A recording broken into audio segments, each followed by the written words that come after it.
সুপ্রিয় শিক্ষার্থীরা, কেমন আছো সবাই? আচ্ছা, হ্যাঁ আছি আমি, আলহামদুলিল্লাহ ভালো। তারপর তোমাদের শরীর ভালো? রোজার মাস, সবাই কি রোজা রাখছো ঠিক মতো?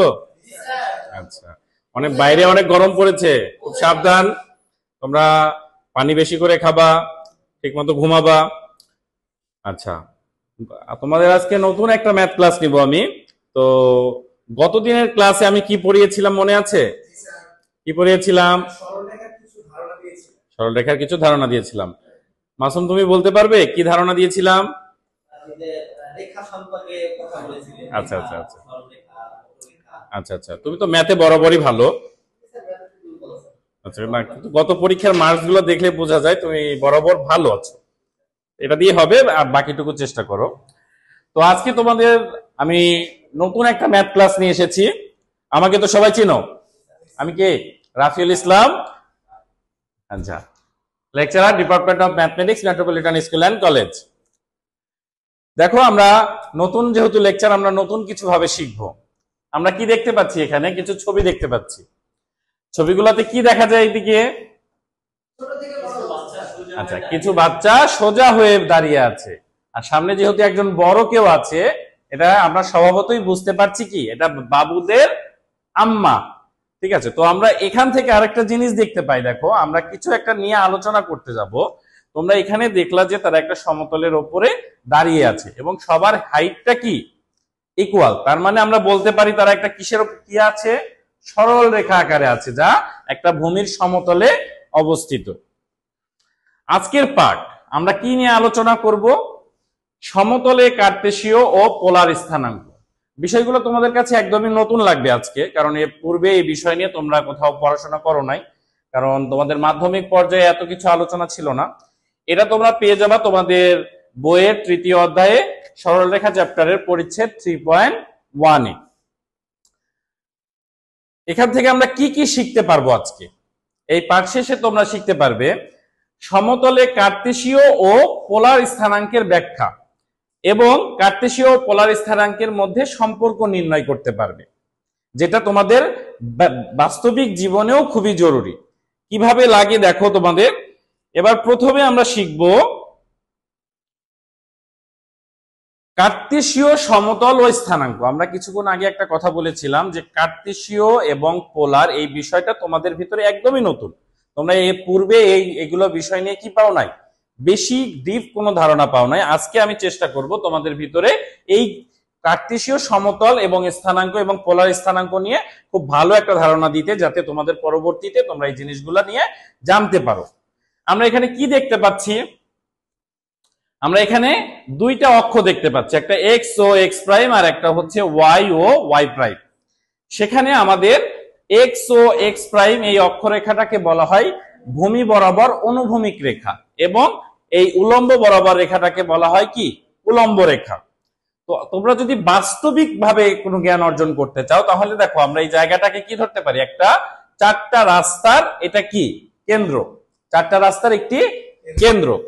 এখন বিষয়টা হচ্ছে আমরা বাস্তবিক ভাবে কিভাবে জানবো যে আসলে কার্তেশীয় সমতল স্থানাঙ্কটা কি।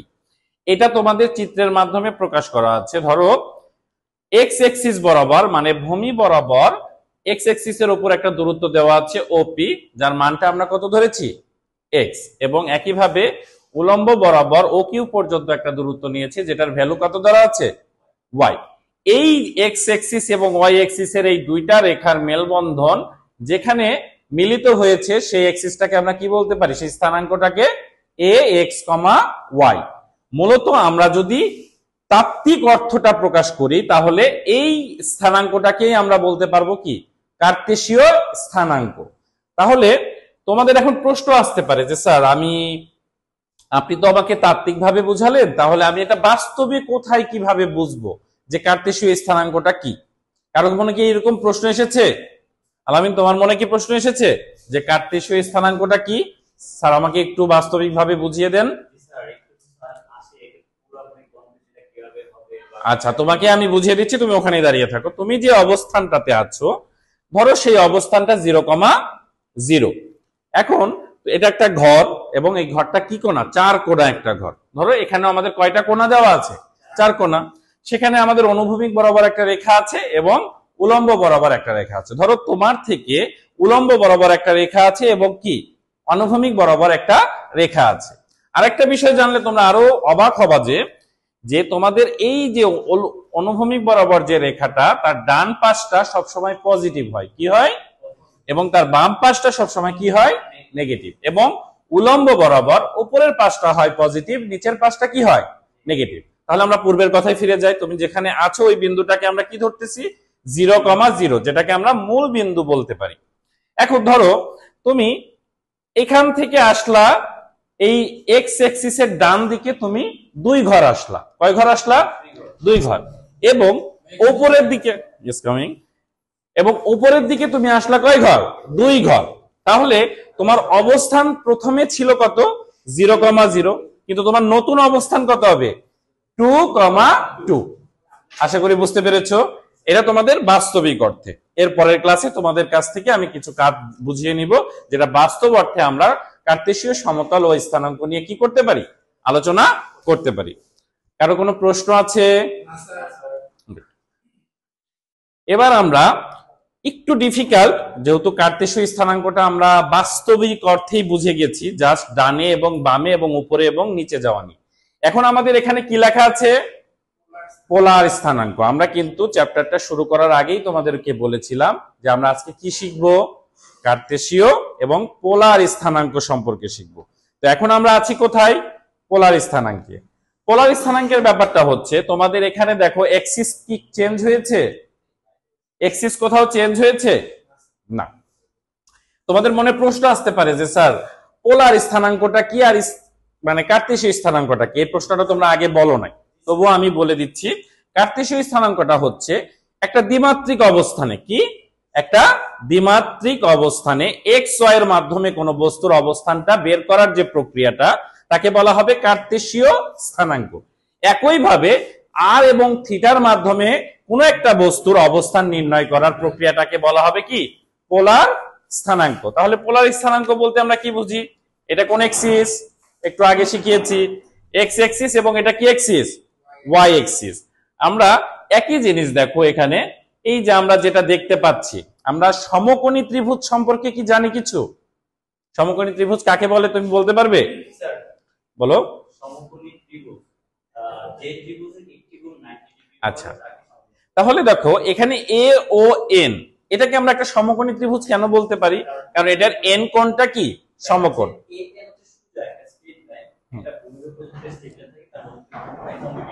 ওকে ওকে গুড, বসো। আর এই যে এখানে ভূমি সংলগ্ন একটা কোণ আছে, যেটাকে আমরা কি প্রকাশ করতেছি, কি দ্বারা, থিটা দ্বারা। এবং এই মূলবিন্দু থেকে আমাদের এ পর্যন্ত যে দূরত্বটা, তাকে কি বলতেছি আমরা, আর। সমকোণী ত্রিভুজের প্রেক্ষাপটে যদি আমরা চিন্তা করি, এটা হচ্ছে ভূমি সংলগ্ন কোণ, এবং এই যে মূলবিন্দু থেকে এর যে দূরত্বটা, এটাকে বলা হয় অতিভুজ। কি বলা হয়, অতিভুজ।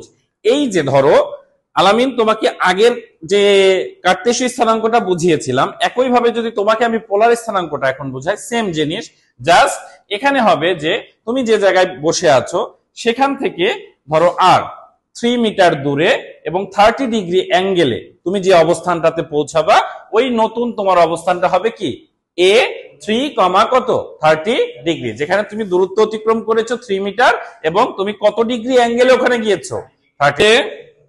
আচ্ছা, আমরা এবার শিখবো হচ্ছে পোলার ও কার্তেশীয় স্থানাঙ্কের সম্পর্ক। আমরা কয়টা জিনিস শিখেছি,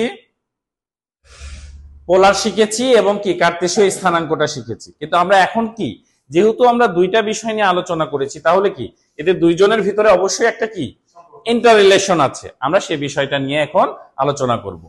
একই জিনিস দেখো, আমাদের সেম চিত্রই তো দুটাতে আমরা দেখেছি, একটা কার্তেশীয় স্থানাঙ্কে, একটা পোলার স্থানাঙ্কে।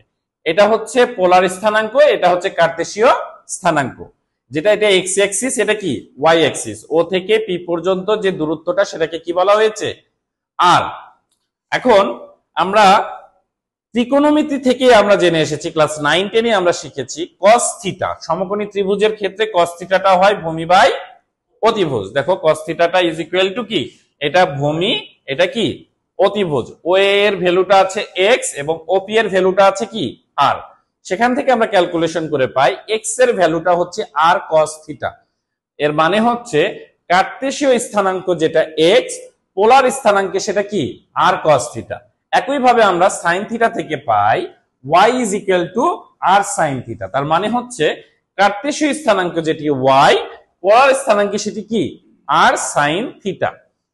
এখন এটা যেহেতু একটা সমকোণী ত্রিভুজ, আমরা কি জানি পিথাগোরাসের উপপাদ্য থেকে অতিভুজ স্কয়ার ইজ ইকুয়াল টু লম্ব স্কয়ার প্লাস ভূমি স্কয়ার। তাহলে এখানে অতিভুজ কি ছিল আর স্কয়ার, ভূমি স্কয়ারটা কত ছিল x square plus y square. আমরা যদি এখানে ক্যালকুলেশন করি আর এর মানটা কি পেয়ে যাই root over x square plus y square. তাহলে পোলার স্থানাঙ্কের ক্ষেত্রে আমরা আর এর মানটাকে কি লিখতে পারি এক্স স্কয়ার প্লাস কি ওয়াই স্কয়ার। এবং ট্যান থিটা, ট্যান থিটাটা আমরা মূলত কি জানি লম্ব বাই ভূমি। তাহলে tan theta is equal to কি y বাই x। তাহলে থিটা ইজ ইকুয়াল টু কি tan inverse y by x। এটা হচ্ছে কি আমাদের কেন আমরা দুইটার ভিতরে ইন্টার রিলেশন দেখালাম, কারণ তোমাদের এর পরে যে আমি তোমাদের কিছু কাজ দিব সেখানে আছে কি একটা পোলার স্থানাঙ্ক দেওয়া থাকবে, সেটাকে তোমার কার্তেশীয়তে কি করতে হবে রূপান্তর করতে হবে। আবার কার্তেশীয় দেওয়া থাকবে, কার্তেশীয় থেকে কিসে রূপান্তর করতে হবে পোলারে। এই যে সূত্রগুলা ধরো x এবং y দেওয়া আছে, তাহলে তুমি r পাবা কিভাবে r is equal to root over x square plus y square. একইভাবে থিটা পাবা কিভাবে এইভাবে। ঠিক আছে, এরপরে আমরা দেখি দেখো মূল্যায়ন করব কিভাবে। আমরা এখানে আমরা কি কি শিখেছি বিলাল একটু বলো তো আমরা আজকে কি কি শিখলাম। দেখো তো আজকের মূল্যায়নে কি আমরা এই দুইটা জিনিস পেয়েছি, কার্তেশীয় এবং পোলার স্থানাঙ্কটা কি এবং কার্তেশীয় পোলার স্থানাঙ্কের সম্পর্ক বলো।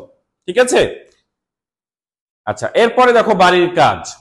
বাড়ির কাজ কি কি দেওয়া আছে দেখো, y is equal to 2x plus 5 কে পোলার স্থানাঙ্কে প্রকাশ করো। কিসে প্রকাশ করো পোলার স্থানাঙ্কে প্রকাশ করো। আমরা এখান থেকে একটি ম্যাথ করিয়ে দিব তোমাদের, সেটা আমার বোর্ডে করতে হবে, এখনই করে দিচ্ছি। আমরা প্রথম ম্যাথটা কি বলেছি y is equal to 2x plus 5 কে কি করতে হবে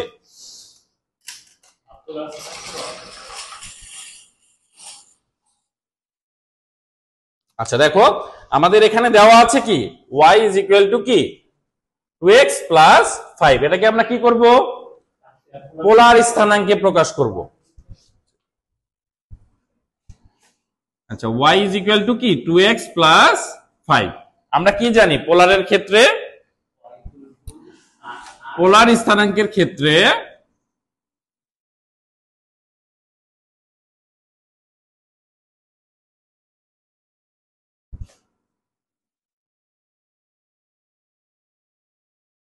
আমরা জানি x is equal to কি r cos থিটা এবং y is equal to কি r sin থিটা।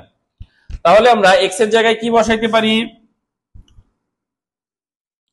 সুতরাং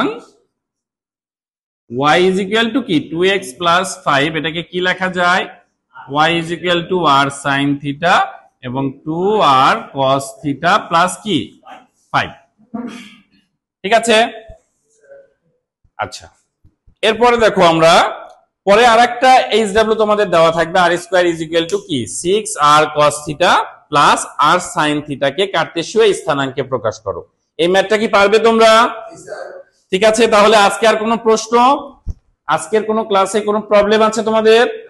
তাহলে নেক্সট ক্লাসে তোমাদের কি কাজ থাকবে, আমি যে ম্যাথটা দিয়েছি সেই ম্যাথটা কি করে নিয়ে আসবা। ঠিক আছে, থ্যাংক ইউ অল, আল্লাহ হাফেজ, সবাই ভালো থাকো।